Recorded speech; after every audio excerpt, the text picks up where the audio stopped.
and welcome. This is Oops All Dragons. I am Lissa. I'm Varun.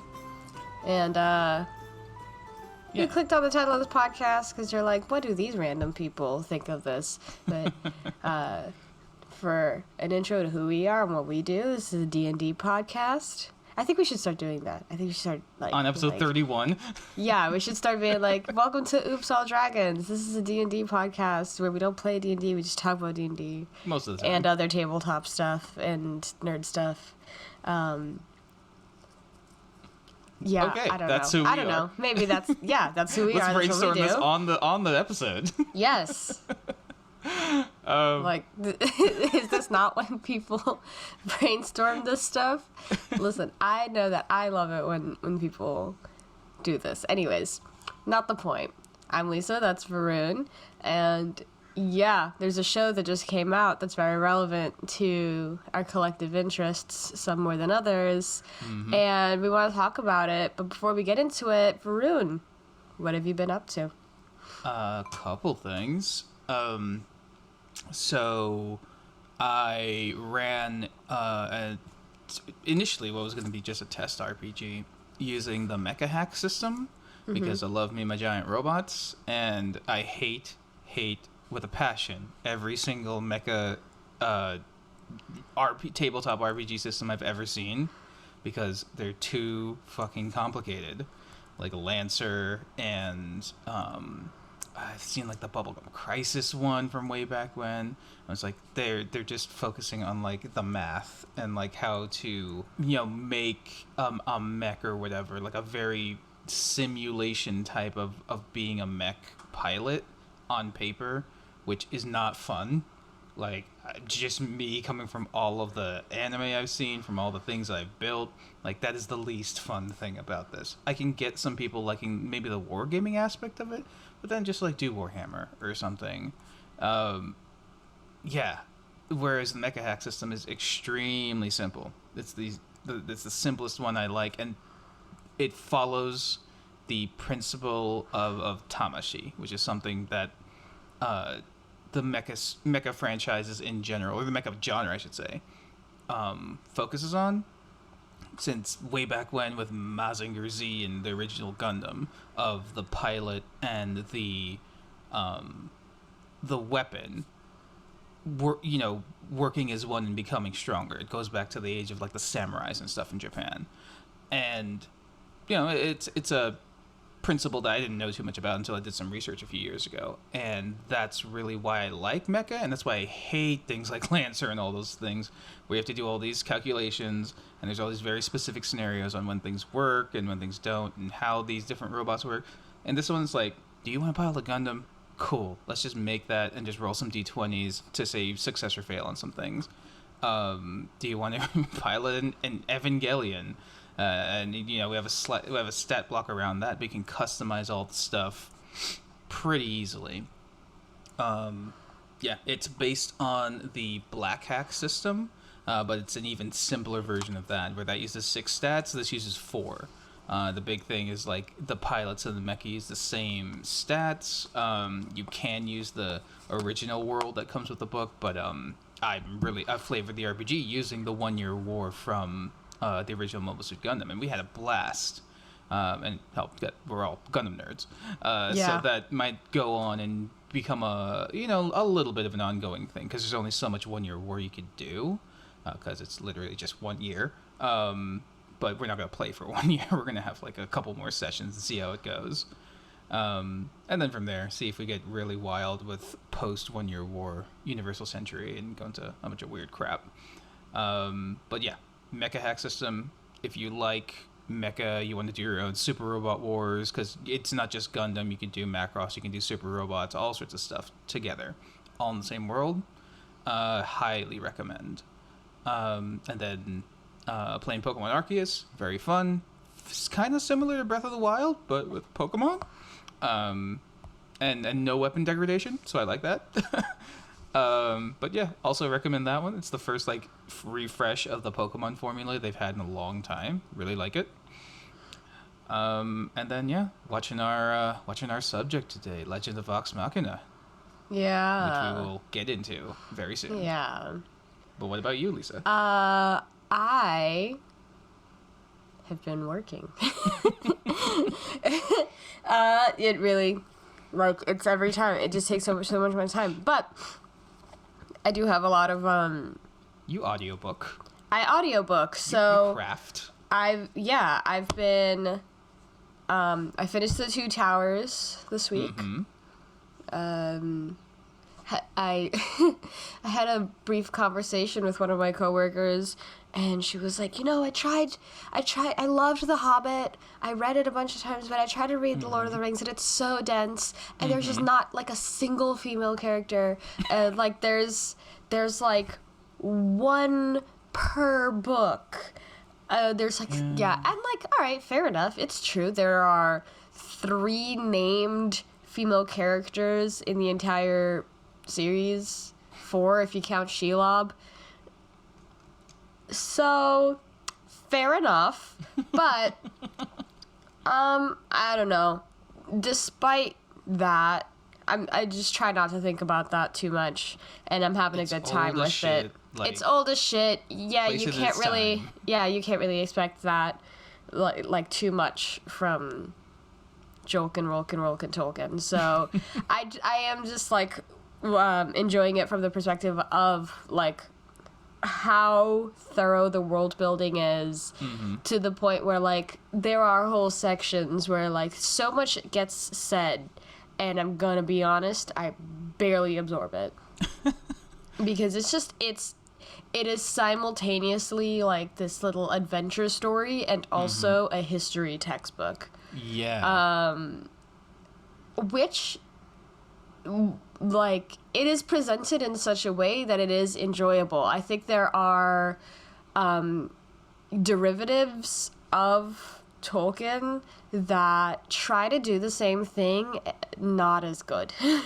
Just not as like well. A lot of them, I think. There's a lot of stuff that when it gets way too into the world building and not focusing on the story too much, a lot of writers, fantasy writers, run into that.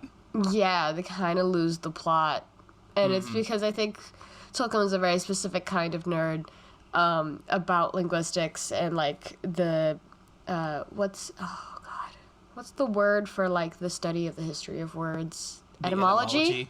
Yeah, he's clearly like an etymology nerd. And like I think approaching world building from a perspective from the angle of like language is, I think, at least for me, it massages my brain in a very in a way that I do enjoy. Part of me wants to try and do something like that, but like that's so hard. It is so much work. You have to create your own languages and then make a world around that, and like, damn. I mean, he clearly based the languages off of existing languages and cobbled together aspects of like Welsh and traditional Irish and whatever, like languages from the Isles, to create a lot of these fantasy languages. So he's not doing it fully from scratch, but what it feels like he's doing from scratch is like, how do migration patterns and war and like if you have one group and then that splits off into 2 groups, how does that affect how a language evolves for those 2 groups? That, one group moves north, one group moves south. They previously spoke the same language and now they don't. And how does one group's interaction with another group that speaks a different language slowly evolve both of those languages as they interact? Like, all that over like thousands of years, right? Exactly. In the world. Exactly. It's very much like, as you're reading it, he really seamlessly transitions from these moments of like, here's this small moment that's happening in a span of 10-15 minutes, to talking about stuff that has happened over the course of thousands of years and connecting. And I think that's thematically it works in the story, because like one of the themes of it is how like a small moment can be affected by and affect things larger than yourself. So one person can affect the lives of so many, and one small item can affect, it's the interplay between the big picture and the little picture. And so I think that this historical approach to world building and language building and all that, it fits the sort of theme that ends up coming out in the story and the text. And I think that's fascinating. And then of course, because I am still on my Earthsea bullshit, I think this week I'm going to go back and re-listen to Wizard of Earthsea, and there's one more book. You're not doing Return of the King?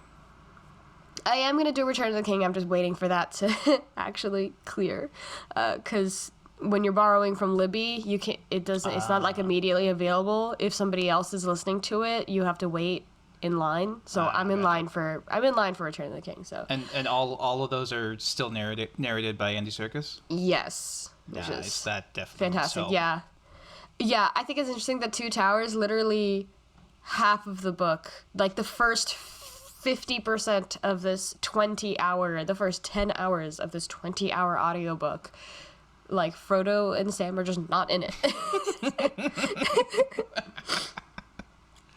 But then when we get to the part where Frodo and Sam are in, and that's where Gollum is in there, starts showing up, and Smeagol, and that's Andy's bag.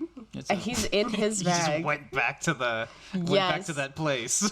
I feel like he sounds even nastier than he did for the movies. It's great. Awesome. It's very entertaining. Yeah, other than that, I've just been doing a lot of fabric shopping. All right. And basically trying to get myself ready for the summer, but nobody really cares about that. Nobody's here to hear me gripe about going downtown. Shout out to the Fabric District. Shout out to Maple and 9th. Maple and 9th, LA 99 cents fabric store. That's my boy. All right. So yeah. I think I keep hoping that I'm gonna run into one of the people that are relevant to the thing that we are talking about, but I don't think any of them go to 90 cents voluntarily hang out downtown, because nobody voluntarily hangs out downtown. It's like Miami in Florida. Exactly. No one's there because they want to be there. Exactly. Although downtown actually has stuff that you need. So you end up being forced to go there for one reason or another. Where Miami, it's if you want to, you can never go there. You live around Miami by circumstance, or because you have to. Yeah. Or you're forced to be there for some reason. I literally lived there for 15 years, and I think I went to South Beach all of once for a job. I have been to South Beach twice in my life. Yeah. Duh. Yeah. People from other places are probably going to be like, what do you mean? Yep. Florida people, LA people, you know what we're talking about. You don't go to the places that the tourists go. Yeah. That's just same thing with Vegas. People who live in Vegas do not go to the Strip. Exactly. No, that's just way too expensive. It's just why? There's nothing there for me. It's so crowded. It's way too expensive. There's literally no benches. Anyways. Because they want to funnel you into places. But yes. Exactly. Let me get off my Las Vegas kick. The no benches is both because they want to funnel you into the casinos, and also it's anti-homeless infrastructure. But I'm not going to get on my soapbox about that. It's not the day. Enough griping about living in a tourist trap. Legend of Vox Machina. It's a show. Give us the blurb, Lissa. So, oh god, what? From the Kickstarter. Okay. No, it would have to start from before that. So, Jesus. if you're unfamiliar with Critical Role, which, okay. We've talked about, but yes, it's the biggin when it comes to D&D actual play. actual play stream show. It's a group of voice actors who, many years ago, I think 2016, 2015, I don't know anymore, many years ago were tapped by Geek and Sundry, Felicia Day at Geek and Sundry, to stream their at-home D&D game that they had been doing for a while. And it very quickly skyrocketed, went off. It kicked off a huge trend of actual play D&D live streams. I think some already existed beforehand, but theirs is the one that really popularized it. Really popularized the format. And their first campaign that they played online with an audience is following a group of adventurers called Vox Machina. Hence the name. Hence the name, The Legend of Vox Machina. When that campaign ended, I think it was January 2019. Or it was either January 2019 or late 2018. I don't remember. But something like that. And this is how you know I didn't actually write anything down for this. I'm literally just doing this off of my actual knowledge. That you know this is still this is just what I know because I was there. I started listening to Critical Role in 2018. In early 2018. So I started listening right before the show ended. Because I had not many years before, but I think a year before or something, I had watched one random episode because N.D. Stevenson, who's a comics artist that I really enjoy. Okay. Known as the head writer of the Legend of She-Ra, the She-Ra, She-Ra the Princess of Power, the reboot on Netflix. They're the showrunner on She-Ra, and they were a guest on an episode of Critical Role. So I watched the episode just for Andy, and I had no idea what was going on. And I watched a 5-hour session just because of this one person, and I was like, all of these people are very interesting. This thing that they're doing seems cool.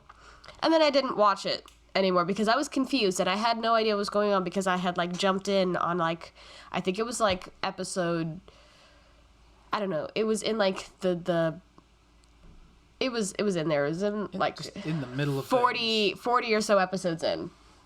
I don't know. Just anyone jumping into the middle of any D&D campaign would probably be a little confused. Exactly. And I picked it up again in 2018 and picked it up just in time to catch up just in time for the finale. And it was, I watched and listened to. How many hours? It's about 500 hours of content. It's about 100 and some episodes. At about 3 to 5 hours each. Some episodes went longer, some episodes were shorter. Really, that 1.25 or 1.5 speed, or honestly going double speed during encounters that I didn't care about, that really helped a lot to get through it. And also it was life.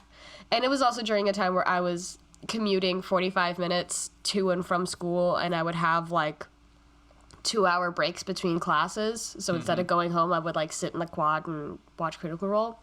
But this isn't about me. This is about Critical Role. It's just I'm telling the story through the context of my experience of it. And I'm not, because I have none. Yeah. So campaign 1 ended. It was a super by the end, the arc that the show goes on for the first campaign, not just the story, but also the production quality gets better slowly as the show progresses. I remember their first. I watched their first episode ever. I'm like, oh, okay, this is a table and people playing it. Yeah. And then I see them nowadays. I'm just like, Jesus Christ. Yeah. Put some money into this. Yeah. And, yeah, because they started out in, like, basically a closet at the Geek and Sundry office. And then now they have... We need content. We don't care where it's coming from. Yeah. And their mics were terrible. The sound mixing was awful. Like, it's really hard to get through the first, 50 episodes of the show. It's really hard. It's a testament to the quality. Yeah, you power through it, and then it gets better. They figure some stuff out. The sound mixing was really, the main thing. And... Where was I? First campaign. First campaign ends. Yeah, first campaign ends, and everybody's like, okay, what now? They take a break. They start a second campaign that becomes the Mighty Nine. Is that group? Mm-hmm. But this is not about that. It's about the Vox Machina. So people really fell in love with Vox Machina, with the characters that these people had created and the story that they told together. And there were really compelling moments of creativity and world building and all that. And there were enough people, I guess, saying, damn, I wish this was a show, like a cartoon, I wish this was an animated thing. We really want to spend more time, even though we got 500 fucking hours of time with these characters. We want more time with these characters. So in March of 2019, and for this section, I do have Wikipedia open for, asterisk, just so if I start sounding just slightly more eloquent, that's not me. That's Mr. Wikipedia. So March 2019, they launched a Kickstarter campaign to raise funds for just one 22-minute animation. Oh, right. That's what it was. For just a one episode animated special. And it would tell a story from before the campaign started, from before the campaign was aired, streamed. They reference to what was never recorded. Exactly, from their home game, from when the game was still just them meeting up. They tell the story that they would meet up once every 2 or 3 months, and they would have brunch, go into lunch, go into dinner, an all-day game, because they could really only meet, because they were all busy working voice actors. They could really only meet every couple of months. And their goal was $750,000, and they set the campaign, the length of the Kickstarter campaign, for 45 days. Within an hour of launching the Kickstarter, they made more than $1 million. Woof. At the end of the first full day, all of the stretch goals had been unlocked, and the total had reached more than $4.3 million. Oh my God. So additional stretch goals were added, it expanded the project. The scope of it basically became hold on, if we have 45 days and we keep going at this rate, we can do a full series, and a good one too, not just something slapped together. And because they are people who all work in animation as voice actors, they know what good animation is and what it costs and what it looks like. So they're oh, this is insane. And I remember being on Twitter on this day, and oh my God, it was terrifying. And it really is a testament to the community that these people have cultivated, and how passionate people are about this random D&D game. Yeah. How much did they clear by the end of the Kickstarter? The final total raised by the Kickstarter when it closed in April was $11,385,449 with 88,000 backers. My God. It was one of the most quickly funded in Kickstarter history. and the most funded Kickstarter for TV and film projects. Which, like, eat your heart out, Firefly. Right. Or like, you know, it reminds me of like the MST3K Kickstarter for Jonah Ray's foray into like reviving that. Like, it really is a testament to the power of like creating a community, creating something that people like and people want to see more of, and like asking and saying please. There was a interview that one of the members of the Critical Role team, Sam Riegel, he went on. Dominic Monaghan and Billy Boyd have a podcast together. They are known as Merry and Pippin from Lord of the Rings. They have a podcast together. It's called like Peeling the Onion or something. It's basically just the two of them like talking shit, and it's They just pick a subject and go. Yeah, because they are like friends IRL. They talk a lot about Lord of the Rings, which I think is very funny. I think very few of the people in that cast got over being in that cast, but good for them. Anyways, so they had Sam Riegel on because Dominic Monaghan actually does a voice. Does a voice for one of the characters in Legend of Vox Machina. He plays Archie. I knew it. Archie something or other. I didn't know, but as soon as you said he did the voice, I'm like, he did that dwarf, didn't he? Yeah, he did the dwarf.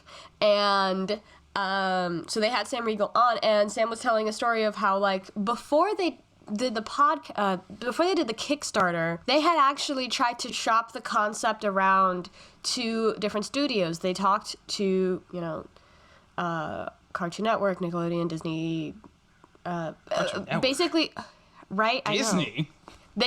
They tried to sell Legend of Vox Machina to Disney. That's really insane. But basically, he was saying that they tried to sell the concept to see if anybody would bite to fund it and to make the show, to produce the show. And nobody wanted it because nobody understood what it was. So they were, because it is a hard concept to explain. It's a D&D show. It's this group of kind of idiots, and they managed to save the world somehow. I mean, it's not even a D&D show. It's a fantasy show. Like, it's not a fantasy D&D show in the show. Yeah. It's a fantasy show of just like, bumbling idiots with tons of violence and sex, and like they're kind of bad at what they do. Yeah. And but I think I think I understand like what may have happened is they may have tried to explain like the origin of the show, where it's like it's a fantasy show, and it comes from this existing property of this streamed D&D show, where it's an improv show, and that's where the story came out, is through this like improv game. And I can totally see how like a bunch of execs would absolutely not understand that and be like, no, we're not touching this. What the hell is this internet bullshit? I mean, depending on the execs that you're going to talk to, I mean, I know for a fact there are a lot of these like creative executives and development, like people in development who, the people who do make these decisions who do play D&D and know exactly what it is, but maybe they just, you know, talk to the wrong people.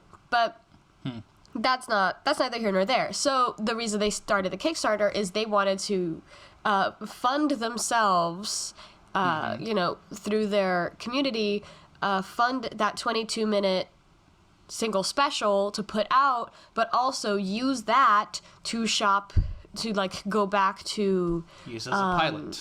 Yeah, exactly. Use it as a pilot, as like a proof of concept is what we would call it. Use it as a proof of concept to then try and sell it and try to get a full season or a full series from another company. And make the whole damn then thing themselves. they saw that they had enough money, to make the whole thing themselves. And what the beauty of that is that means that they didn't have anyone else telling them what they could or could not do. Every choice that they make in that show is something that is a choice that they made. And that is something so special. Like, as someone who works in this industry, and like I understand some aspects of that, writing like process, development, right? of like the creative process of like the development process. Having full creative control like that is something so powerful. And with something like Critical Role, where it has this built-in fandom, and people will be able to tell when something is disingenuous or when something got changed or cut or moved, not because the creators wanted it to, but because somebody else told them that they had to. Like, you can tell. And yeah, they didn't have to, and that's really cool. Yeah, so that was 2019. They started working on it pretty much immediately, and then of course casting it, they got some incredible names. Like, in that very first episode, the first 2 episodes, David Tennant is General Krieg. What? Oh, What? Damn, I didn't look at the credits. You didn't look at the credits? Oh my god. Which, now that makes sense, because like he did Scrooge McDuck and DuckTales for that entire show. Like, damn. Yeah, I can hear it now. I'm thinking back. I literally just watched it this week. I just powered through it. Yeah. Dominic Monaghan, you mentioned.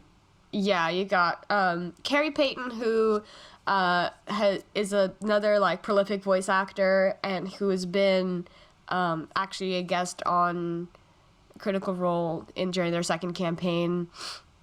Of course, the main cast plays the characters that they played in the game, and I think they also play a couple of other. They do like a couple of other like random voices. I think it's very cute that in the first episode, I think it's in the first episode, there's 2 little kids that get played by the children of 2 of the main cast, and that's very cool.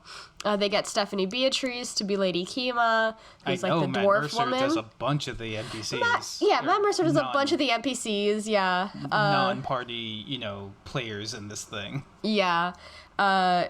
It's very funny, like, watching every episode and watching for, like, the random background character who's just clearly just Matt. It's just, like, tall white man with floppy brown hair. Oh, it's Matt.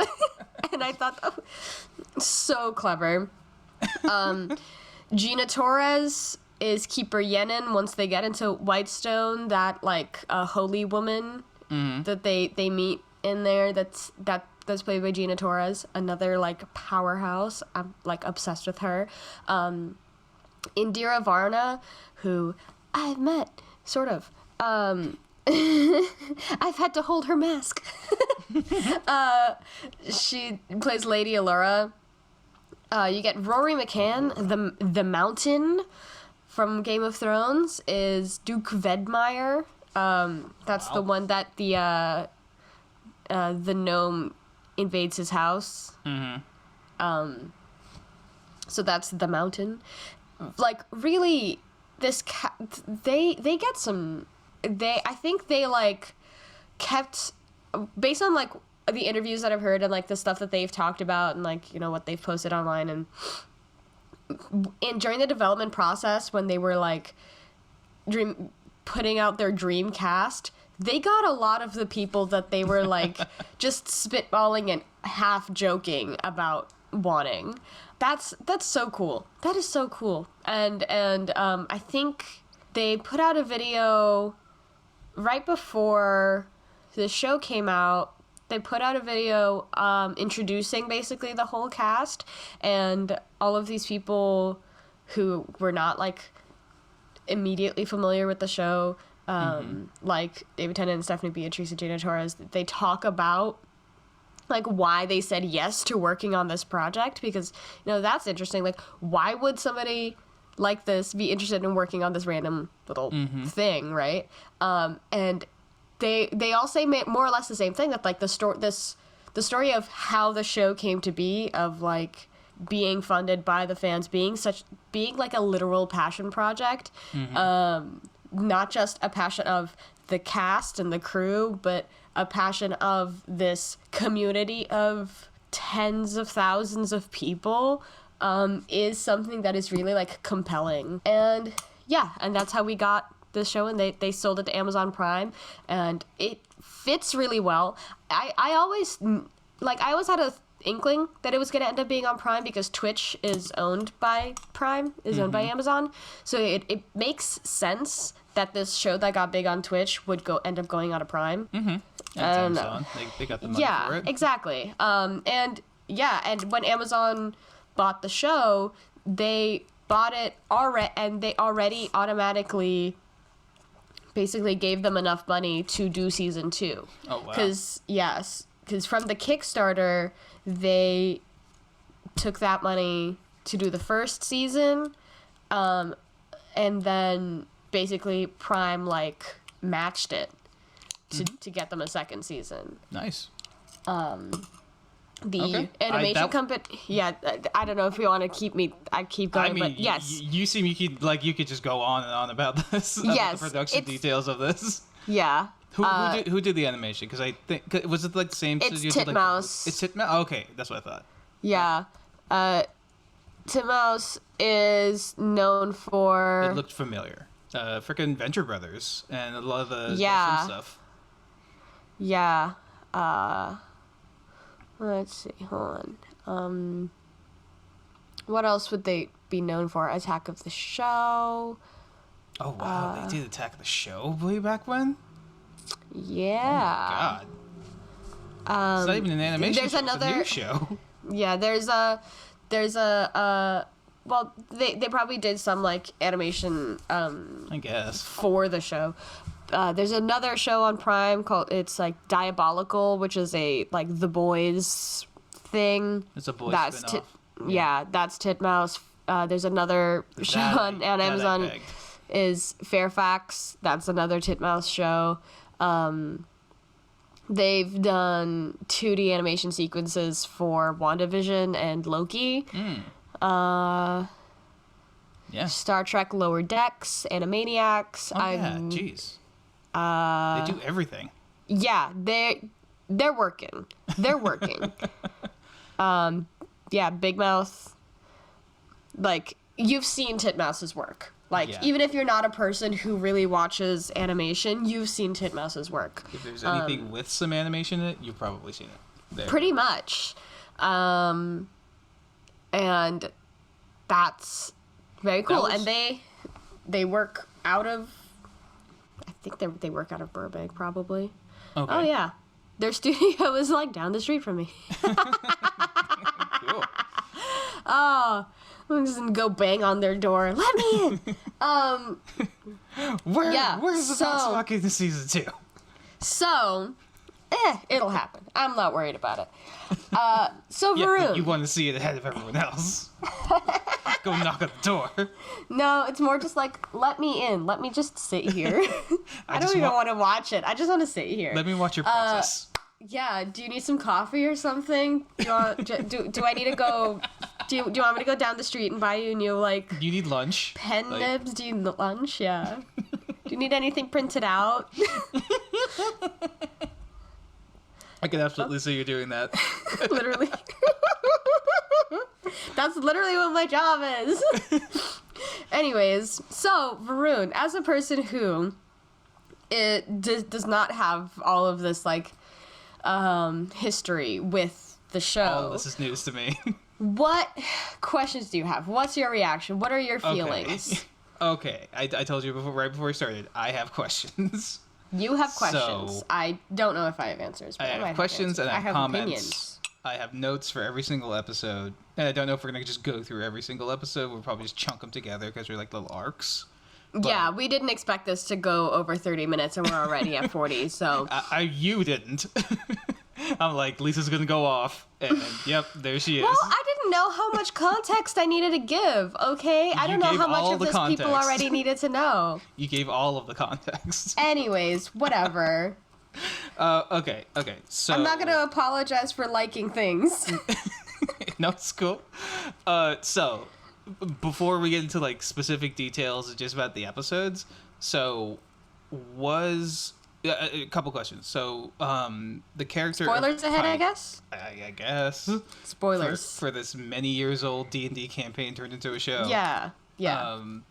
So the character who played the character Pike, because I Ashley only Johnson. Okay, I only know a few of these names to the character. Ashley Johnson, she's known for The Last of Us. She was she was in Blind Spot. Okay. Not Blind Spotting. Different Blind thing. Spot. Different thing. Okay, so my question around her, and I think I vaguely remember this. Her character just disappears after the second episode, I think. That's because she had to leave the campaign for a little while, right? Right. So, her character Pike. in the game, what happened is that Ashley had to go to New York because they record the show in LA. Ashley had to go to New York to film Blind Spot. And she was on that show for basically the whole run of it. Okay, so my question And about so, that like, is, she would only ever now and again be able to, like, FaceTime in, which is what the actual projection is when she would Okay. FaceTime into the show randomly. So like all that stuff about her meeting her god and all that stuff, was that in the campaign, or was that stuff they added after? That's stuff that they added after, because... Okay. It kind of guess- seems like it. Yeah, because there was, so in, like, in the arc, in the first arc of the show before the Whitestone arc, she did have, so Pike did have, a bit of a problem where, like, her alignment shifted because she, in one of their encounters in the Underdark, she beheaded a guy with her mace, and, Matt was like, that's really intense, cleric. And she started having issues with her powers and stuff. And so I think they took the show as an opportunity to also just sort of flesh out, like, what was going on with Pike during that time period. They knew, so in the campaign, That makes sense. yeah, in the original campaign, the reason that she left was because she was helping to rebuild a temple, but that wouldn't be super interesting for a show. So they rewrote it to say, which is like the best example of the fact that the show is not a one-to-one recreation of the campaign. It does take stuff out, move stuff around, change stuff entirely. That was my Pike's larger arc. point. Yeah, because Yeah. like some of this doesn't seem like how it would play out in the D&D campaign. Yeah, no. Of course, they are trying to. I think the Whitestone arc lasts about 25 or 30-ish episodes. Damn. I They cut that shit down to think- 2 episodes. No, they cut it down to 10. Yeah, Oh. because this whole first season is the Whitestone arc. Okay. I thought the dragon thing was kind of the Whitestone, and like because they leave Whitestone, they go to an entire different area. Right. Right after that. Yeah, they go back to Iman. That's when King Uriel steps down, no. and the dragons I'm fly getting in. mixed up. I'm getting them mixed up. So- Whitestone's the place they go to. Yeah, Whitestone is the place that Okay. Percy's from. Whitestone is the place that Percy's reclaiming, and the Okay. Briarwoods. The Whitestone arc, the Briarwood arc. It's more commonly known as the Briarwood arc. I call it the Whitestone arc because I like to be different. Okay. Okay. Yeah. So that was my first question. So, yes, I think I saw the first 3, maybe 5 episodes of their first campaign, and this was, not all in a row. Yeah. A while ago. So I vaguely remember her being kind of in and out, and then she astral projects, and that's her Skyping in. Yeah. That was interesting. So the first 2 episodes follow them fighting a dragon. 2 dragons, technically, right? Yeah. Well, one. Is it the same dragon both times? It's the same dragon both times. Okay. So the first two episodes actually cover something that happened before the game started streaming. Oh, okay.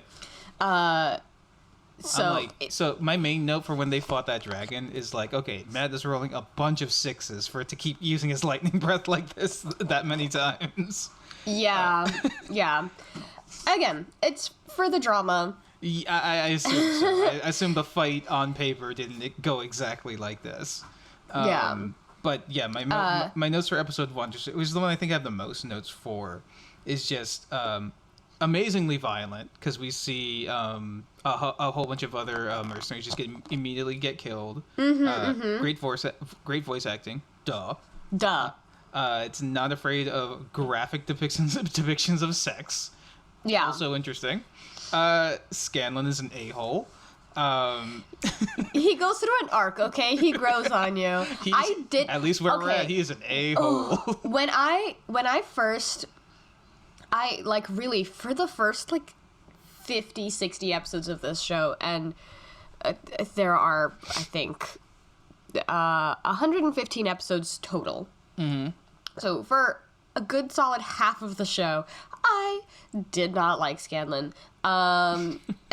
He's obnoxious. I agreed with everyone. I'm like, why are you here? Go home. Go away. I don't think he should go away, but he is an asshole. Or he needed to have an attitude adjustment. But then some stuff happens later on that I think they've alluded to. They might get to in the second season. Mm-hmm.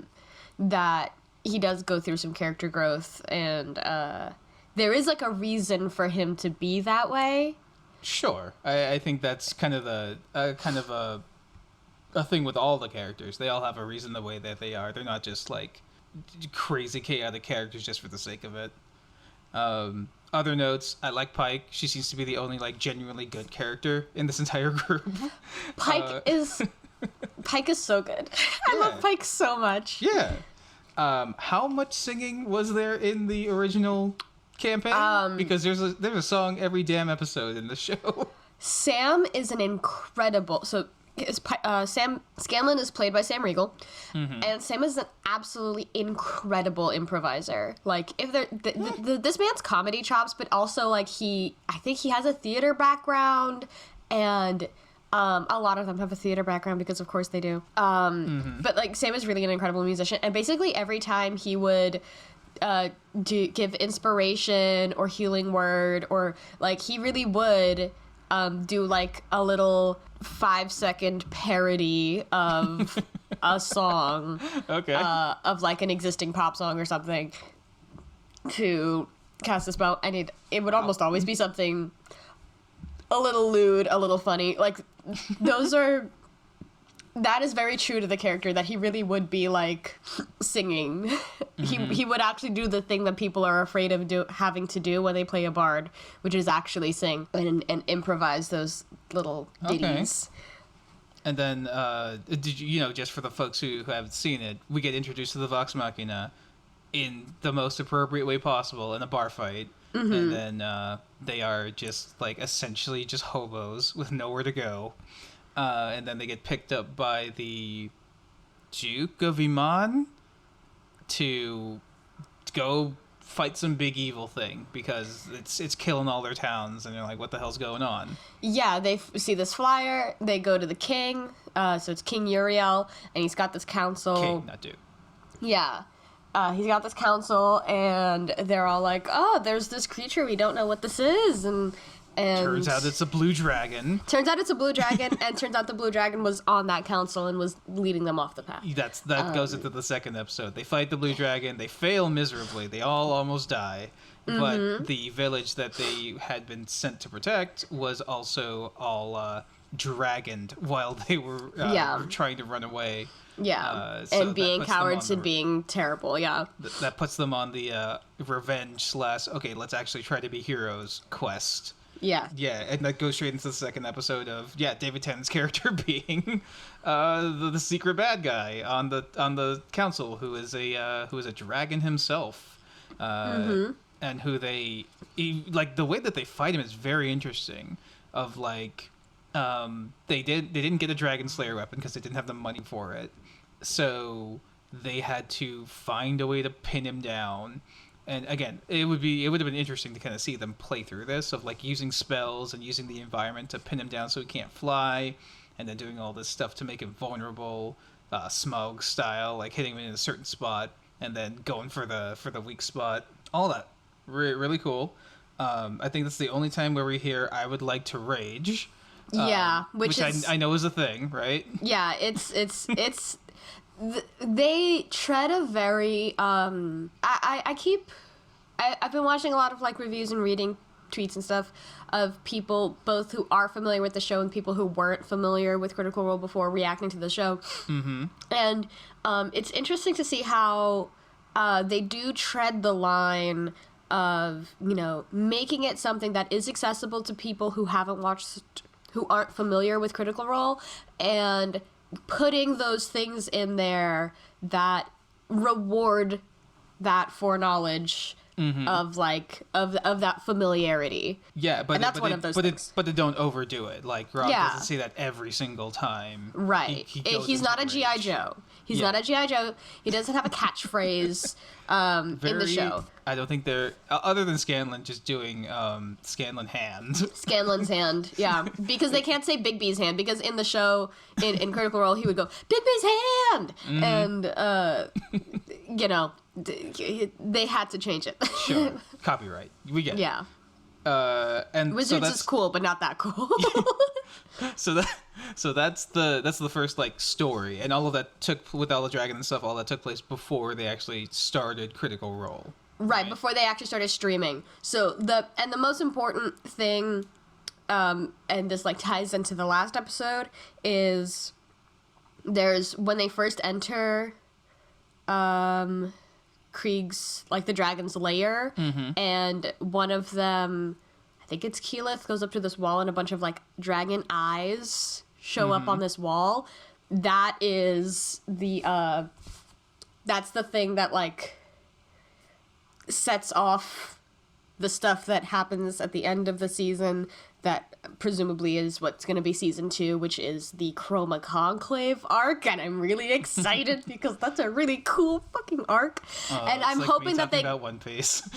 and yeah, no, literally, I think that's the thing that irritates me about listening to you talk about One Piece, because I'm like, I know that this is what I sound like when I talk about Critical Role, and I'm talking about Briarwood Arc, Chroma Conclave arc, Vestiges, and the Vecna and whatever, and I'm just like, and they go and fight Vecna? Holy shit.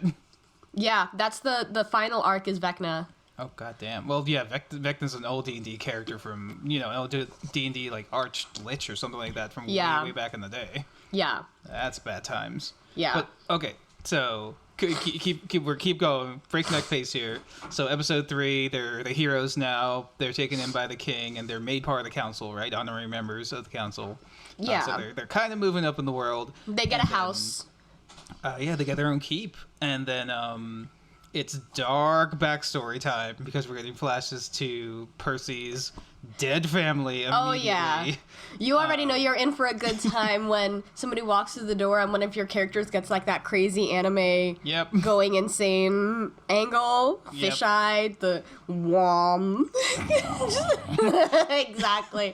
It's just and like there's a couple of like people on YouTube who like have like spliced together scenes from the animated show and compared to the like original scene in the campaign, and it's very funny that like in the original campaign, and I don't remember this because in this I was still like just listening to it as a podcast at this point, and I didn't actually like see it, but when Matt is describing the Briarwoods entering this party, and Taliesin Jaffe, who plays Percy, literally just leans back in his chair and just dissociates. It's so good. I think this goes without saying, but they re-recorded all of the dialogue and everything. They didn't use the original dialogue from the podcast. Yeah, because then it would just literally be Matt doing every voice.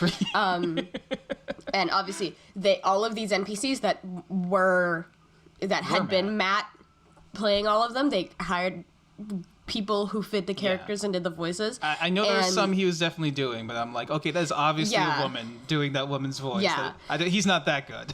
Yeah, so I think the main one that he was like, that he even, like, he said that he auditioned to play it was Silas Briarwood, the vampire daddy. Okay. I was gonna get to that. Like, end of the second episode into the third episode, the Briarwoods show up, these weird, fucked up nobles. And, the hot goth couple. Yeah, I'm like, I knew it! Vampire! Ha! Yeah. Yeah. So the Briarwood Ark, it's a vampires undead, ooky spooky, creepy arc. This is the point in the show where they, like, in, as much in the, And if we may skip ahead a little bit, after the party, they have an encounter with the Briarwoods. The Briarwoods are manipulating the king. The That's Briarwoods. episode 4, I think, right? It's a little bit in episode 3. The Briarwoods are clearly manipulating the king. They see that Percy is alive. Percy reveals to the party that, like, yeah. The Percy reveals to the party that the Briarwoods are responsible for killing his entire family and torturing him and his sister. Yeah. Killing. Well, they killed most of his family in front of him. No, yeah, that's the whole thing. It looks like he's killed it, and I'm like, there's gonna be some it's gonna be something lab bullshit. Yeah, or something like that, yeah. No, of course, it's drama. Yep. That's what, like, caused him to run away from home and, caused him to invent the gun.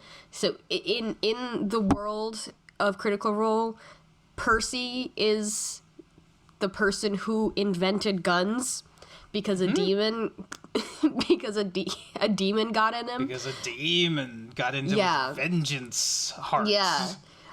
Somebody on Twitter said he's tapped into evil Pinterest. And all of that came out of... Sorry. Okay. Tapped into evil Pinterest. You got yourself with that one, huh?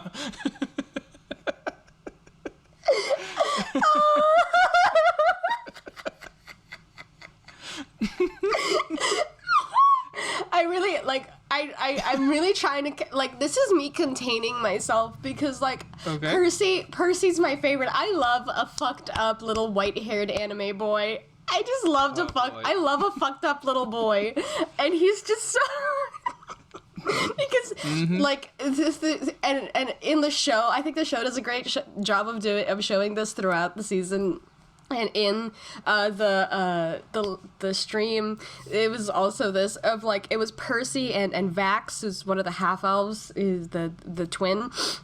It's just the two of them having essentially a competition to see who can be more brooding and twisted, and it just feels so, like, it feels so deliciously 2010 to me, and I love it so much. I love them so much. Like, Varun, I don't think you understand. I can't fully explain, like, how much I love these I can't, like, I love these stupid little emo boys so much. Oh, okay. Anyways, so Percy's having a bad time because his family's murderers are here. They fight them in the courtyard. Literally breaks out into a fight. And my only notes for episode 4, which is pretty much the entire fight, is they have a competition on who can give the finger the best, and they're splitting the party because most of the party goes outside, but then Scanlan is entertaining people inside and distracting / entertaining people doing a very lewd dance. And Vax is trying to infiltrate the Briarwoods, like, bedroom, like their guest room.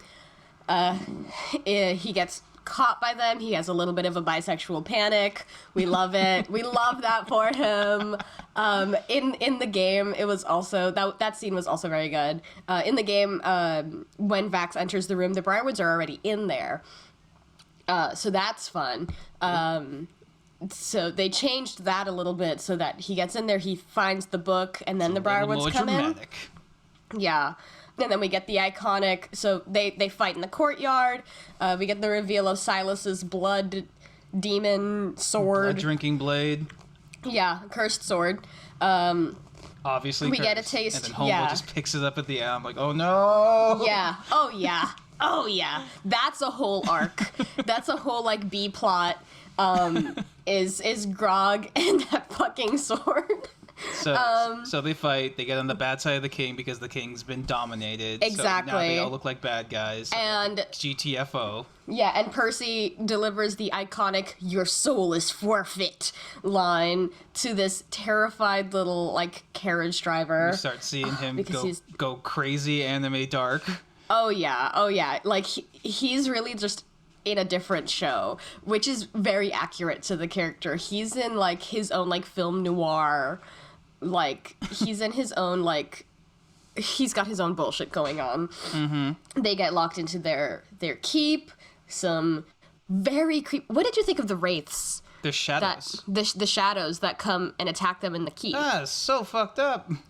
Yes, like those were so gross. Like they're so terrifying, and like they weren't particularly high level at this point, right? Because if shadows were like this much of a problem, they so in the campaign when the stream started, they were all level 10. Oh, never mind. Because they had been playing Pathfinder before. Yeah. But when they started the stream, they switched over to 5e had like only recently come out. Yeah. So they switched over to 5e, and just to simplify things, they just started them off at level 10. Gotcha. Okay, but yeah, they fight the shadows in their keep. They're being essentially on house arrest, but then the evil Lady Briarwood sent a bunch of shadows. Because I saw what they were doing, I'm like, they're not zombies, and they're not attacking them. And I'm like, oh, they're like sucking out their life force. These are fucking shadows. She's sucking out them. And yeah, they're stuck in their keep. They don't have most of their weapons. And in general, most of their weapons aren't magical. So even if they're attacking them, they're just attacking shadows. And they don't have Pike there to, turn undead or give them magical weapons or anything like that. So they're just so fucked. Which is one thing that one of the people who, I watched a YouTube video of somebody doing commentary. Somebody commented that, they had to write off their cleric, because if they had their cleric around, this whole arc would be just so blown through. Yeah. They're fighting vampires. They're fighting a lot of undead. Yeah, so if you don't have the context of it's because in the original game that player was literally not there for a lot of that, then it literally just seems like they are writing off the character that would make this all easy. It's Gandalf falling into the pit because maybe Matt made it like that because he knew she wasn't going to be around.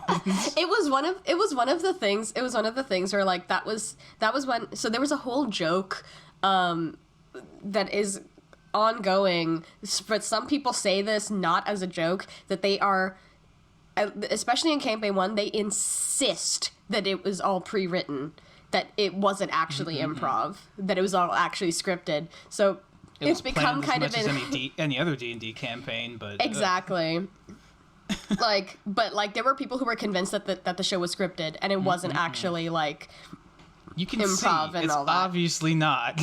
Yeah, but it just shows the sort of the magic of good improv, people who trust each other in those moments of improv, and how sometimes the dice do seem to kind of magically fall in a way that is thematically appropriate, and really create these moments that are just so magical. And yeah, so Pike's not there. They get attacked. They decide, all right, we got to go to Whitestone. They go to Whitestone. Well, I was going to say, Keyleth finally gets her shit together and starts to, and actually gives them sunlight, so that it can fuck with the race and they can just murder them. And then they're off. They go buy some holy water. They go on. They have a wagon and everything. Not a great one, but they're going. Yeah. And then they get attacked by zombie dogs. Yeah. And my only notes about this are, possible love interest or love situation between Vax and Keyleth. Resting bitch face exists, and apparently Percy has the best of them all. Yes. And once their wagon falls off the edge of that thing, grab your fucking bag, because you know what's gonna happen. They're like, oh yeah, we still have got their stuff. It all falls off the thing. Yeah. Drama, baby. That's drama.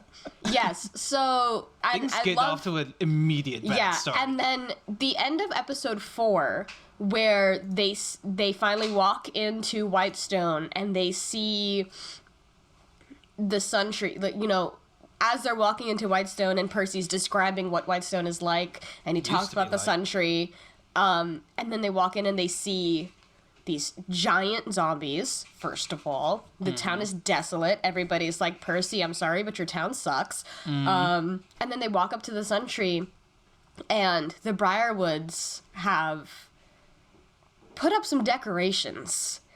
And this scene plays out very similarly to how it played out in the campaign on stream. And this was the point where, like, Matt, up until that point, like, things had been ramping up. The tone of the game had been shifting to something much darker, much more, not necessarily more serious, but definitely more, like, the stakes were getting higher for the characters.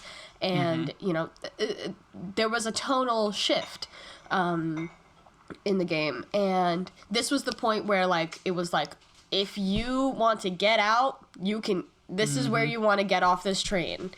Which I think is something that any good DM should do, is like, okay, here's this really fucked up thing. Get off this train now if you want to get off this train, but things are going to get fucked up from here. And, having a bunch of a family, you know. Yeah. In the hung on the tree, depicting them. Yeah, and I think it's interesting, something that I like that the animation, the show allows them to do, is show stuff that's happening, you know, outside of the point of view of our main characters. So in the previous episode, the end of the previous episode, we see Lord and Lady Briarwood welcome a group of, like, random peasants to their home for a dinner. And those of us who knew immediately could identify, like, oh, there's a big guy and a little blonde girl and a bunch of, oh no. And then, like, I thought it's they were really just gonna vampire them. No, it was worse. Yeah, so you as a person who doesn't know, like, you might think, like, oh, they're just probably just gonna feast on them. This is probably just their dinner for today, whatever. It makes it just, like, that, like, it edges it just a little bit even more visceral when you do get to see them hanging from the Sun Tree. And the one that's supposed to be Keyleth, the little horn antler crown, is, like, nailed into her head. And, like, it's so fucked up. Like, it really, like, that's the point where it's like, oh, I was having fun when Scanlan was singing about pull on my anal beads or whatever, but now, this is, yeah. And, like, I think that's something very anime of them to do, is to wait till episode 4 to be like, and now the show's really starting. This was all preamble. I feel like every anime I've ever watched waits till episode 4 to be like, okay, now that you're primed, get fucked. And continue. I remember. That. Yeah. No, you remember what? No, I just remember when I first listened to that scene, as Matt is describing these bodies hanging from the tree, and you're slowly realizing, like, oh, it's them. Oh, it's them. They know you're here. Oh, this is the welcome committee. Yeah. And, like, it really knocks the air out of you. Like, it's really incredible. And like, that's like, absolutely... Percy's just like, leave them up there, because, like, we can't cut them down. They'll know we did that. Yeah. And it's one of those scenes that, like, you can see where they've picked and chosen, like, what to leave in, the choice to leave that in as is was perfect, because that's one of those seeds that absolutely needed to be that way. Tonal. Big tone change. Yeah, to give us context for everything that's going to come from there. And after that, episode 6, that's when they're staging a prison break, right? For Percy's old friend Archie and the rest of the Resistance trying to fight these Briarwoods. The only notes I have on this are, fuck a plan. They're splitting the party again. And 2 quotes. It's not a door, it's a thing of evil. I'm telling you that back door was cursed. Yeah, that's something that was like it was a recurring joke in the campaign, and like they try not to beat the dead horse too much. They try to not beat this horse too much in the show, but they do like keep referencing how much of a problem doors were in that first campaign. And anyone who's ever played any game of D&D knows how much of a problem doors can be. Fucking door. Unless you're a certain level of rogue, and then they shouldn't be. You say that, but as I recall, like even into like the later sections of the game, like they were still having problems with doors, even though Vax is their rogue. Like at level 18, you should be able to like pick a lock, no problem. Pretty but, like, much any lock. Nope. But yeah, they stage a prison break to break out the Resistance. Many people die during this, but we get more of Percy going all grimdark. Revenge. I am revenge. Letters. I am the knight. Like I was really expecting him to go like, I am the knight. I am vengeance. Episode it's somewhat successful. A lot of people die, but they're able to get Archie and some of the Resistance folks out. Percy kills one of the dudes he has vengeance for, right? Yeah. So we start seeing more of like the list on his gun. We start seeing more of this sort of like shift that he goes into when he's like about to deal that killing blow. Was the gun like that powerful when they were playing? Because when he's playing, it seems like he can do a lot of damage with that thing. So yeah, the pepper box isn't even like the strongest of his guns. I think they definitely changed it a bit for the show. As I recall, it did deal a lot of damage, but like it very unless like the person he was shooting had like very low hit points, like usually it would take like a couple of hits to he's to like knock somebody out. Shotting a lot, like blowing off limbs and shit. Because like... it's a gun, it would not make sense. Like when you're playing the tabletop game, gun. It's fine. Yeah, it's the first gun. It backfire. It doesn't backfire, but like I remember one of the things with the pepper box, it misfires a lot because they do that a little bit in the battles. Like you see him shooting, and all of a sudden it's just like click. Damn it.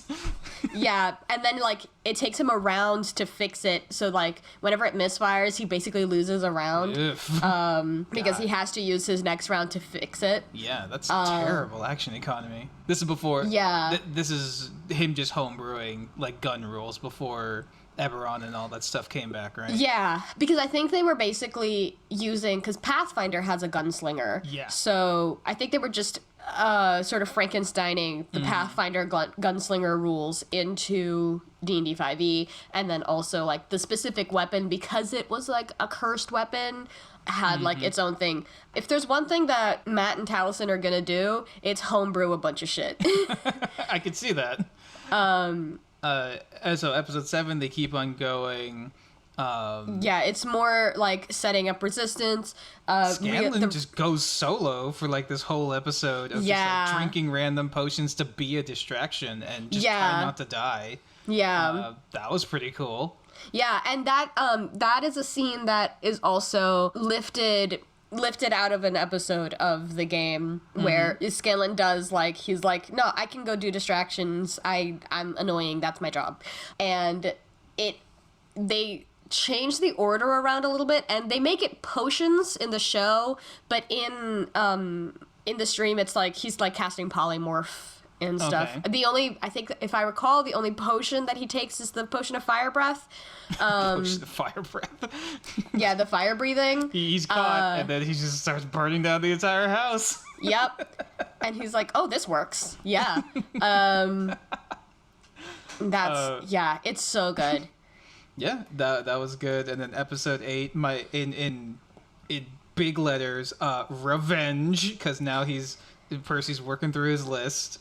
Flirting. Revenge. Omerta. Yeah. Flirting with the enemy. I'm not sure who was flirting with who. Almost dead sister. Oh my god, he's not, his whole family's not dead. Yeah. What is the Everlight's deal? Because now we're cutting back to Pike trying to, commune with her god and like figure out what's going on, and she keeps getting like slapped back. Shot him in the mouth. The dude with the silver tongue. I call it. And zombies. Oh yeah. There's a horde. We don't want to hear about it. There's a horde. Honestly, maybe my sense of humor is maybe a bit infantile, but I thought that was funny. It was. Yeah, dude with the silver tongue. That was interesting. Like a living silver tongue, just making the whole party fight against Percy, and then he just fucking ricochets the bullets and shoots him in the mouth. Yeah. Because he's cool. a clever boy. Yeah. He's the smartest little lad. He's just a fucked up little boy. And then, going after that, like, shit's just, like, the wagon's moving now. They have to move against the Briarwoods. Yeah. So this is where you really start to feel that, like, at least for me, I really started to feel that, like, quickened pace. Mm-hmm. Because there's a lot that happens between when they get to Whitestone and when they do that fight, like the final fight in the ziggurat, and like they really condense a lot. Mm-hmm. So my notes for episode 9 are: it starts off big gun, where Percy uses the big gun to just like take down a fucking giant, but then there's like 2 more. Archie I think that's immediately bad dies. News. Is it bad news? Is the big gun? I think so. And then he's very good at naming weapons. Later on in the stream, he gets some gauntlets, or it's either gauntlets or like magic manacles that he names manners. Oh, yeah. So he's gonna give you some manners. I don't know. Manners. It's very good. Teach you manners. Exactly. I don't know. He's like. Taliesin, when he goes into Percy brain, it's really something else. Archie dies immediately to the dude with the big sword. Sad. Dominic Monaghan's dead, and like they make you like that character. Like he's been around for a couple episodes. He's Percy's friend. He's the leader of the resistance, and he just dies, saving one of the party. Now is the time for this. Romance, Vax and Keyleth. Yeah. She literally says that in the show. Yeah, that's literally that's more or less how that happens in game too, is that Vax is like, oh, we might die, so I'm gonna tell you this now. And she's like, really? Now? No.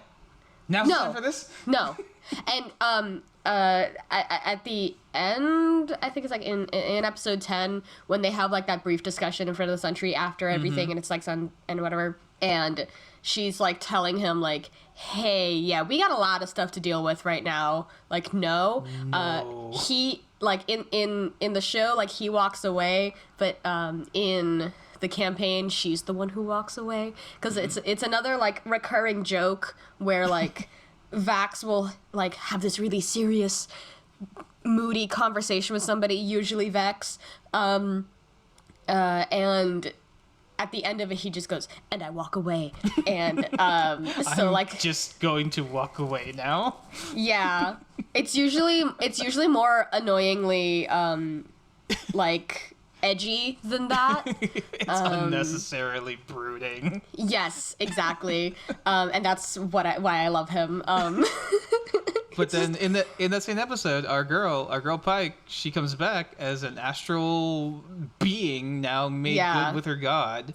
And, she fucks shit up. And she does mass magic weapon on everyone's pitchforks and shit, so that the villagers can fight the zombies. Yeah, and then mass magic weapon, which is not a spell, but like we're gonna say that she is like empowered by this like newfound connection with the Everlight, that she can do this for now, but this is not a thing that she can do. And then she chops down, literally, like with a mace, with a zombie giant. Yeah. Straight down the middle. Oh, yeah. The violence. My God. Oh, yeah.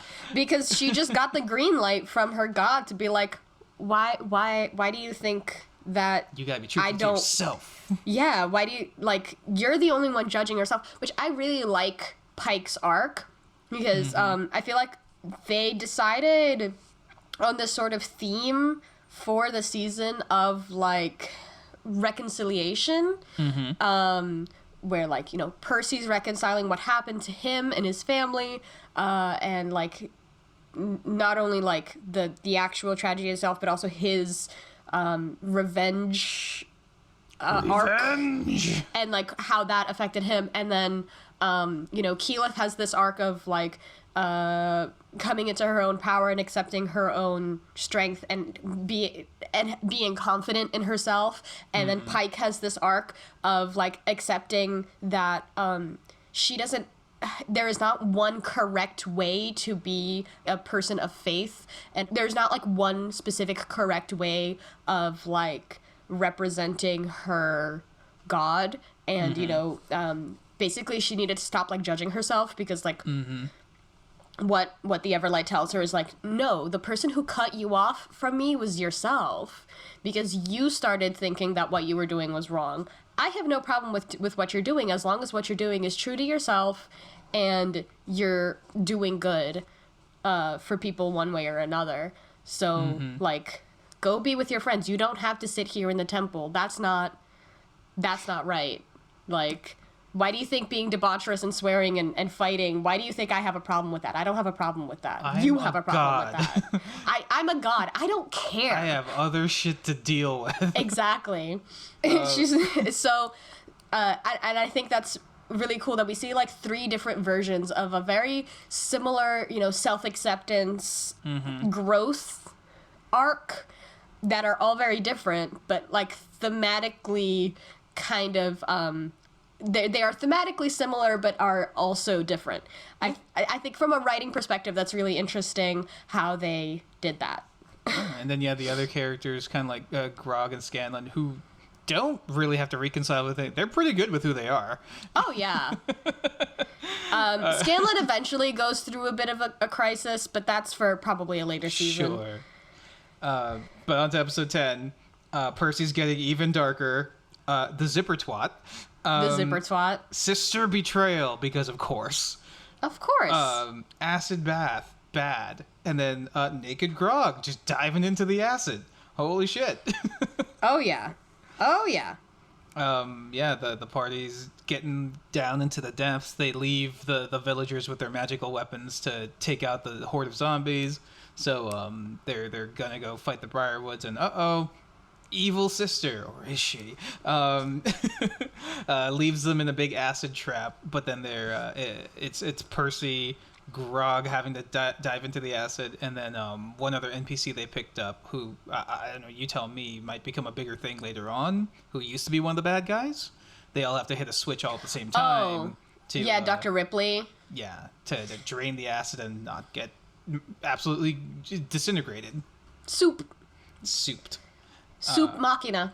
And our boy Vax, he's got his elf rogue speed, so he's able to get through the door before it closes. Tries to take down the sister, but Vampire Man shows up and dominates him too. So now they've lost another party member. Vax loves to get dommed by big daddies.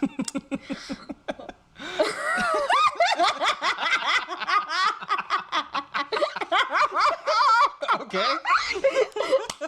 Oh boy, I gotta. You've been just like holding this in, haven't you? I just listen. I said, I'm just cracking the surface of this, aren't I? This is a stew I've been seeping in for a very long time. But yeah, Vax, I love how, okay, like, and we didn't get into, like, Vax's obvious bisexualness in, like, in the first, like, 2 or 3 episodes where, like, they're going to Gilmore's and he's clearly flirting with Gilmore, and that's lovely, and I love that, and that's, you know, true to the game as well. Like, literally him in the Briarwood's, like, room, backing him on at the feast, literally just, like, bisexual panic because, like... Little sexual there. A little tensiony in that room. Yeah, the hot goth swingers are here, and they're, like, saying stuff, but I don't know if I'm listening. So the party is just got out of the trap. Episode 11, big fight. They have to take on the Briarwoods and Percy's sister, who's now identifying as a Briarwood, and Vax because he's been brainwashed. We got brainwashed Vax versus his sister. Gnome love between Pike and Scanlan. Getting really anime here. Goku and Raditz vibes when Grog just grabs the vampire man and they cast, what was it? Sunlight on him.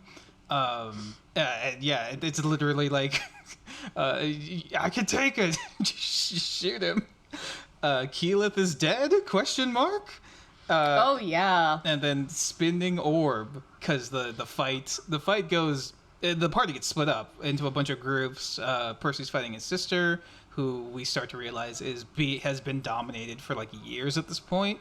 So it's a really little evil. So that is a little confusing. The show doesn't. They don't really have time to get into it, but Matt has talked about it, and basically what the deal with the sister is essentially that, like, after Percy ran away and basically left her behind because he assumed that she was dead. Fair. She got shot with like 10 arrows. Yeah, the Briarwoods essentially, like, groomed her and gaslighted her and, like, manipulated her, just not with magic, just with, you know, trauma and abuse. And they just, manipulated her into believing that, like, they were good for her. And then left her and abandoned her. Right, and with when Percy reappeared in town, they realized that, like, a non-magical manipulation tactics maybe wouldn't cut it, and that's when they started actually, like, doing magic on her. So she had only recently been dominated, but, like, she had already been primed for it by years and years of gaslighting and manipulation, which is, I think, way more interesting. Yeah, all those. They don't go into the show, and that makes sense. So all those years, we see her a little bit in the beginning before she meets the party, but we don't get really a sense. But yeah, they're kind of like doting on her, and then so then at that point, she thought she was just been all alone, and then her brother's coming back, and. At that point, like, it like people breaking people out of the cult, it starts to crack a little bit. So now they're literally using magic on her. But yeah, Percy's starting to break her out of the domination, and she's starting to figure out what's what. Grog and Keyleth work together to sunlight the vampire lord. Silas, yeah. Who eventually goes down, even though he's been fucking up Grog with that blood drinking blade. Vax and Vex are fighting, and Vex doesn't want to kill her brother, even though she may have to, and eventually knock some sense into him as well. And then the rest of the party is focused on taking out Lady Briarwood, who is doing all sorts of magic bullshit. The party's in a pretty bad place until they were able to sunlight Silas. And then started to kind of turn things around, because now she's, we get the reveal, she's been doing all of this for him. He was sick, then she did some... She made a deal, essentially, with the Whispered One. Yeah, and when, at the end there, when she's, like, trying to complete the ritual, you get a flash of Vecna, this figure with the eye... his desiccated sort of look. That's Vecna, and then that's when, like, that black orb appears. Yeah, just a fucking anti-magic field just shows up out of nowhere. Yeah, and then And then yada yada, they weaken Lady Briarwood. She realizes that the ritual didn't work because the timing was off and she didn't have everything she needed for it. And then that's when Percy's demon kicks in and the actual final battle kicks in, and it's literally them fighting Percy's demons, or helping Percy fight his own demon. His very specific demon. I think that's an interesting choice, is that, like, you know, we're setting up these bad guys, but really the final battle is his literal inner demon, which is more or less how it goes down in the game as well. Interesting. Is like, as they're leaving, it's like it literally. How much of that is like in the game? It really works like that in the stream too, where they literally, like, I'm assuming as they're trying to leave this underground bunker under the Whitestone Castle, Percy starts going all grimdark and puts on the mask, tries to kill Lady Briarwood. And they're like, dude, fucking stop. And in the game, it was a much more literal, cut and dry, them actually fighting this physical manifestation of the demon. Where I think, and then this is like a strength of having an animated show, where they can make it more of an internal fight, where they are just, like, the other characters are just trying to avoid getting shot at, while Percy is inside his head having these images flash in his head, trying to... And he thinks he's seeing enemies all around him. Exactly. And, like, the demon is playing with his perception of reality and trying to convince him to, like, at one point even, you know, shoot himself. And, like, it gets... I think that that is something that the show does really well, is that, like, it takes these moments and elevates them into something that is even more narratively compelling than, you know, even though they were already pretty cool narratively in the stream, like at the tabletop, but in an animated show you can, you know, show these flashes of images and these, like, melding of, like, these traumatic moments for him, and, you know, have him... I liked the image of, like, Grog's name and, like, his friends' names showing up on the gun, suggesting that, like, now the demon... the demon's trying to convince him to have a vendetta against them, and, like he eventually, you know, overcomes it, because of course he does. He's a main character. I have a feeling that could have worked out very differently. It absolutely could have. If the party didn't, you know, subdue him, because that's the whole thing. If the roles were wrong, you know, like, I remember that battle. It's Taliesin, right, who does Percy? I assume he and Matt kind of worked out, okay, this can go one of two ways. Right. And I'm okay either way. Yeah.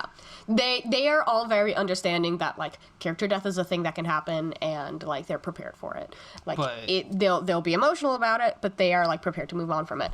And they gotta fight him with, like, pretty much no magic. They're all spent, and they're in an anti-magic field anyway. Keyleth is dying because she's been mortally wounded, and they can't heal her with a potion or anything because, again, anti-magic field.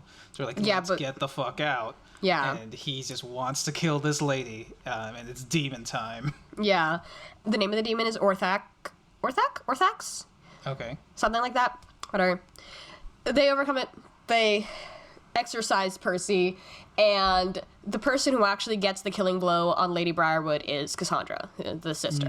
And that's cool, because where Percy is like, okay, I'm gonna, like, try to move past this vengeance thing, Cassandra has every right to deal that killing blow way more than Percy does, because she's suffered way more under her thumb than Percy did. Not to say that Percy didn't, but, like, you know, she's been directly exactly under her abusers, killers for, like, years. Yes.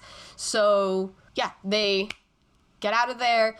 We get a brief flash of, like, they're sending some people down to look at the spinning orb of death, and we get this really visceral image of, like, one of these, like, priests getting eviscerated and like run through a paper shredder into this spinny orb of doom, which is a fun little, thing to set up for the future, a little bit of foreshadowing. It is something that they're going to have to deal with eventually. I think another good Scanlan moment that they translate into the show is when Scanlan just throws the gun into the vat of acid. And when he tells, how much that costs? How long it's gonna take to replace? And like they see like the demon bubble up through the acid. The demon trying to escape. He's like, yeah, I had no idea it was actually gonna do that. How'd you know it was cursed? Total guess. Yeah, and that is exactly accurate to the game. Like, Sam was doing that just to kind of fuck with Taliesin, and it ended up being a good thing. And it's oh god, it's so good. Again, these magical little moments of like, these split-second decisions that turn out to either be great or terrible. Yeah. And it like works narratively either way. So it's we get a little bit of an epilogue where the whole party's back together again. Pike's fixed. Everybody's back in the keep. And then we're getting a commendation from the king, who is now stepping down. And he's like, you know what? One person shouldn't be in charge of all this shit. Let's make the council in charge. Yeah. Let's introduce democracy, people. Yeah, basically, in the game, in the stream, part of the reason that he steps down is because like him getting dominated by Silas is not the first time. As we see with like in the first 2 episodes, we see with General Krieg. It's not the first time that he gets manipulated and like the wool pulled over his eyes by somebody wanting to do bad. So he's like, okay, maybe I'm bad at this job actually. So I'm gonna go. You guys keep it easy. I'm gonna keep living in the big house though. But y'all be easy. Here's a council. Here's a group of smart people who can take care of everything. And I'll see you at the next party. Bye. And then they're like, huh, what's that? In the and distance. There are 4 giant dragons flying towards the tents. 4 adult dragons. Yeah. I had forgotten about this. And so I'm watching the show, and I'm like, oh, yeah, that's right. Uriel stepped down. That was cool. Yeah, interesting. And then, like, as he's going through the speech, I'm, like, going through that scene in my head again, and I'm like, wait, oh, no. And then it cuts to the sun, and Vex has her, which I don't really love the way the show portrays the Ranger favorite enemy Spidey sense, where she has this like migraine mental breakdown thing. I don't think it's the favorite enemy. It's the other thing that they have, that they can see dragons, fae, fiends. I'm forgetting what the Ranger ability is. Primordial. It's awareness. Primeval awareness. That's yeah, we can see aberrations. Because I was confused. I was confused what was happening initially when she had Spidey sense. I'm like, what the fuck is going on? Oh, it's the Ranger thing, right? Because it kept happening when dragons showed up, and then sometimes when some other thing showed up. Yeah. So I see why they did it that way, but I feel like they could have. I feel like they could have just, like, cut into a close-up of her and she, like, looks over and just, she didn't have to, like, fall over every time she had, like, a primeval awareness moment that there was a dragon in the room. It's coming, baby. Yeah. So let me read my notes just for episode 12. Anti-magic field. Got some venom shit going on here with Percy and his demon. A lot of we are gonna do things. Demon shit, gun demon, total guess. No elf love, nothing for Vax and Keela. They're like, nah, dog, nah, not having this. Renouncing the monarchy, dragons, and I forgot to put a note, but Grog picks up that sword, which is very obviously cursed. Yep. And I was just like, oh, that's gonna be a problem. Yep. But yeah, overall, it's a pretty good show. I think it's a good translation of a different medium into, like you can say, a lot of stuff that was telling and describing is now showing because now we can. And yeah, I liked it. It's just a quick encapsulation of this little like arc of what they played. I think this is a good way to get into things without having to commit several hundred hours to go through all of this. Yeah, or, you know, if you watch the show as somebody who didn't watch the stream, and you're like, I really like these idiots. I want to spend more time with them. Yeah. Well, the good news is there are 500 hours of content that And you comic can go. books and And other yeah, shit, right? there's comic books that are put out. I think it's by Dark Horse Comics. That is Vox Machina Origins that goes through, like, each character has their own issue. So that goes through sort of each character's, like, origin story. Mm-hmm. There's also the same thing for Mighty Nine. I think there's also Vox Machina Origins. No. Okay, no, I'm wrong. So it's Mighty Nine Origins goes through each of the characters in the Mighty Nine, their origin stories, but Vox Machina Origins goes through a couple of the stories from their pre-stream game, from when the game was home.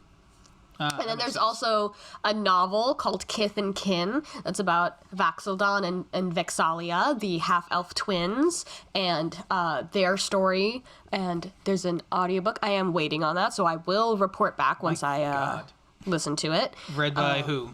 Read by Robbie Damon, who has been their guest... has been a guest player for this first, I think, like 15, 20 episodes of the current third campaign. God, they're on campaign 3 now. They're on campaign 3 now, and they're already a handful of episodes into it.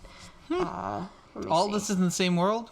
Yes, and that's the thing, is that, like, Mercer has created this setting that has, like, a couple different continents on it that each have, like, a different flavor, so...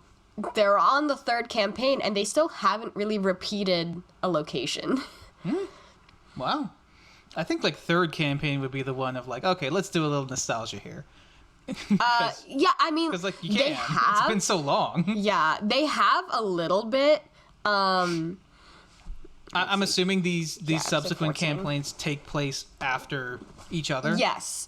So the second campaign happens, I think, 40 or so years after the first campaign, and then this current campaign, they haven't said how long it happens after the previous campaign.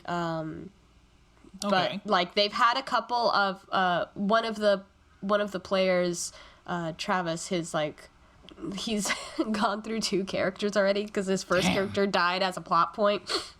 My God. And it was a character that he had briefly played in, I think, a one-shot that was set in Vox Machina era. But I think they could, throw some nostalgia in there because it takes place after the first and second campaigns, presumably. Yeah. Like, okay, how did these characters' actions way back when affect, Token here? How did these actions way back when that we saw affect the world, and how did they develop? Yeah, we start seeing that in campaign 2. Like, there was a point in campaign 2 where they get into a town, and they and Matt's describing like the town guard and the fact that they're carrying guns, and you can see Taliesin. He's like, every time that Matt would mention a gun, and Taliesin would just react in this way where like you could see like the spirit of Percy just being like, oh God, what have I done?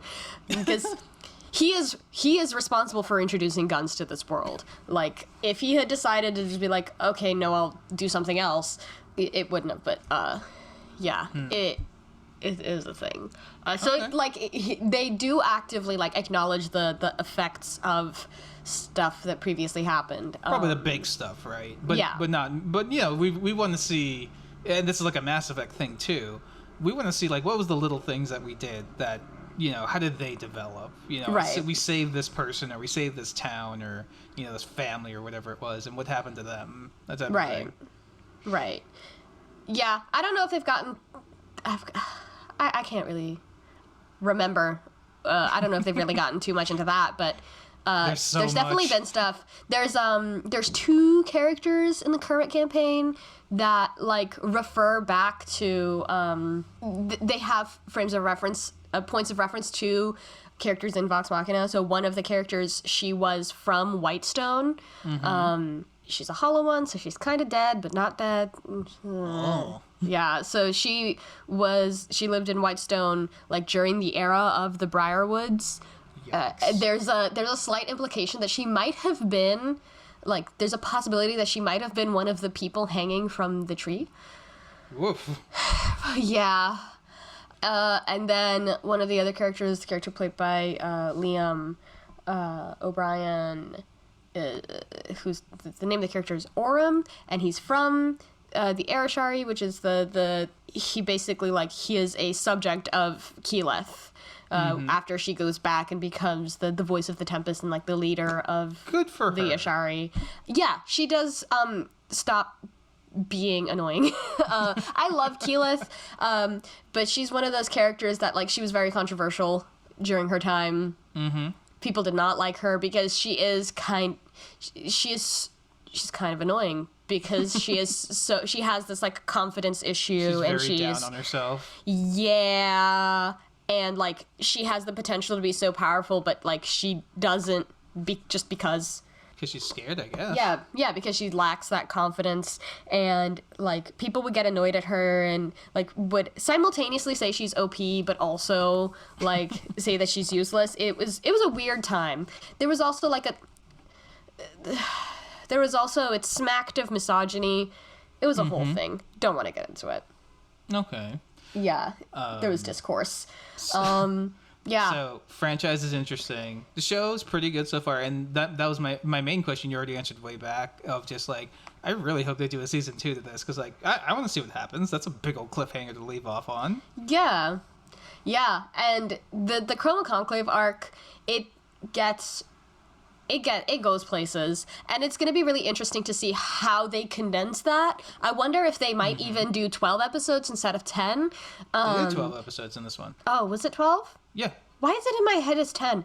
Maybe, so maybe they should do 14 instead of 12. More. Yeah, like, they're gonna need more, because the Briarwood arc was relatively short as far as, like, arcs in this show goes. The Chroma Conclave arc is long, because they are fighting these dragons, but there's only 4 of these dragons, and then there's, like, this other whole conspiracy happening underneath as these, like, dragons are, like, manipulating political events and stuff, and they are having to search for these MacGuffins, the vestiges of divergence that are, like, weapons built before these pre-calamity weapons built by the gods, essentially, for their champions, that will help them fight these dragons, because, like, these are not just adult dragons, some of these are ancient, like, some of these are just, like, wait, is that right? Yeah, I think so. I think it's something like that. I think it's something like that, where it's like, these are some very, very powerful dragons. I don't know if they're ancient, but they're definitely, like, they're at least adults. They gotta be adults, at least, from what we saw. But, like, ancient, like, ugh. Yeah, I don't know if they're ancient. One of them ancient. just doesn't straight up die in that fight against 4 of them? Yeah, they don't, well, so... Spoilers for probably episode 1 of season 2. Sure. These dragons come in and they don't immediately fight all of them. Okay. The dragons come in, destroy the town. They manage to evacuate a bunch of people, and, like, Vox Machina helps evacuate a bunch of people and protect a bunch of people, but the dragons sort of destroy the town, give their manifesto, give their evil villain speech, and then leave. Okay. I think cool. one of them stays. Thordak is the red dragon, sticks around.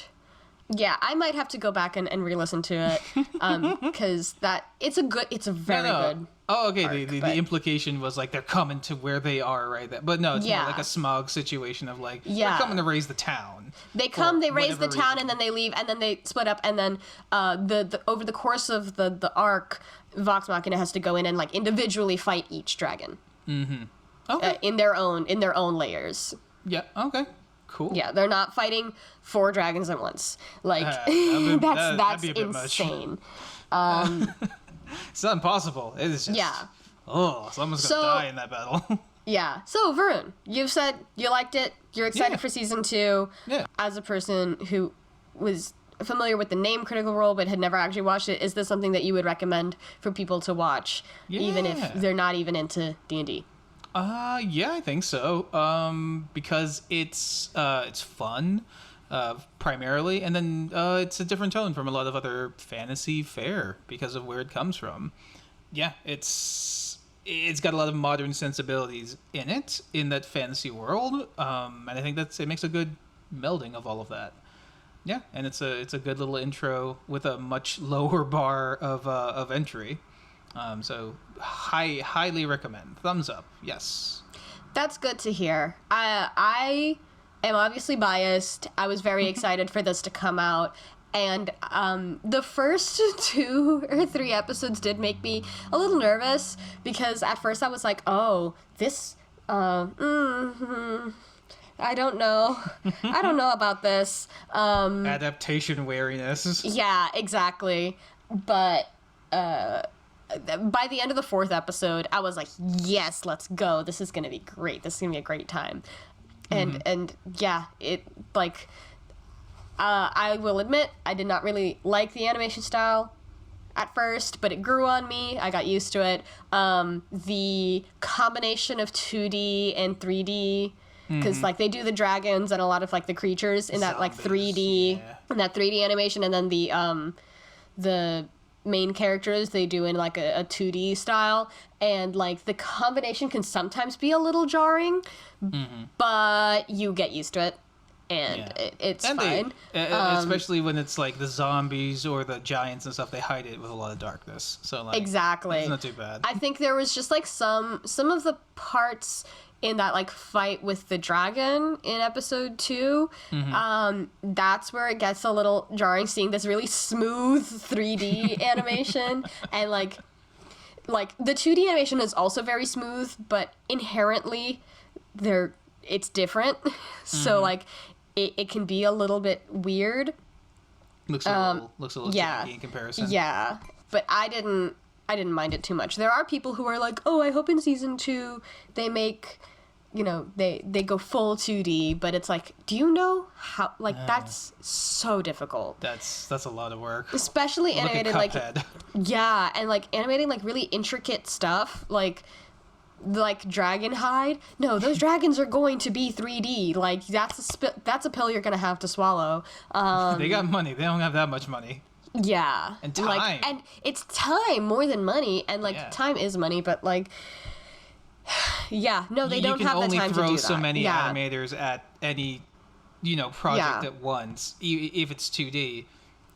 You can't put one person on every single frame. Right. Yeah, so... And like, they can only look so good in 2D. And still be animated efficiently. So this is not a Ghibli movie where, like, it's an art house and they have, all the time in the world that they can take. Yeah. So, yeah, if you want the next season to come out next year, you're gonna have to swallow that 3D pill. I didn't have any problems with that. So that was our Vox Machina episode. Don't ask us to talk about it again, because I will, and I will talk about it for another 2 hours, so don't ask. You said this was going to be a short episode, This Lisa. was supposed to be a 30-minute episode. You said this was going to be a short episode. Here we are. 2 hours in. Oh my god. If you've actually sat through and listened to this, oh my god. Thank you. I hope that we've said anything interesting to anyone else. If you go watch the show. Yeah, go watch the show. Go, it's free on Amazon Prime if you've got it. Yeah, go consume some media. Go play some games. And it's and you mentioned this to me before I even started watching. It's not super long to watch because it's 20 something episode. Or 20-something minute episodes, minus the opening, minus the credits. It's pretty easy watch. Yeah, you can watch the whole series in half the time it would take to watch one episode of the streamed show. Watch it in 2 nights, Exactly. So, it's fun. It's easy. It's sort of free. Why not? Watch Legend of Vox Machina. Totally not Spawn. Really wish it was. But, you know, it's something that we just genuinely enjoyed, and we wanted to talk about it. I think we probably should have set it up front. Although I think it kind of goes without saying. Yes, we're not sponsored by them. Yeah, we're not sponsored by anyone yet. Wish we were. I would love to be getting money to talk about this. I would talk about it for 3 hours. But no, we're not going to do that.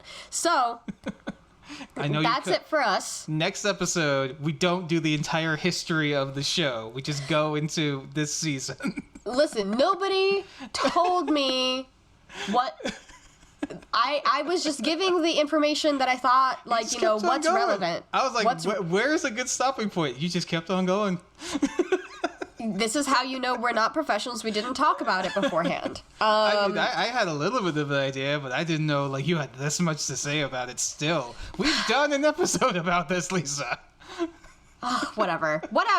Go do something else. But before you go do something else, like, subscribe, share, comment on whatever platform you want. YouTube. Are we on iTunes? No, not yet. We're not on iTunes. Go on iTunes. Spotify, that's the one. Go on Spotify. Like, subscribe. Yeah, I love YouTube comments. I read the YouTube comments. I don't know if Varun reads the YouTube comments. Yeah, I read them. I respond to them sometimes. Oh, yeah, you do. Yeah, that's it for us. Goodbye. Follow us on Twitter and all that stuff. Bye. Yeah. Oops All Dragons is a group effort. Our show is edited by Noel Hernandez. Our theme was composed by Brendan Lyons. And our logo art is by Azif On Q. Links to more of their work and their social media will be in the show notes. Find us on YouTube and Spotify. And check us out on Twitter and Instagram at Oops All Dragons.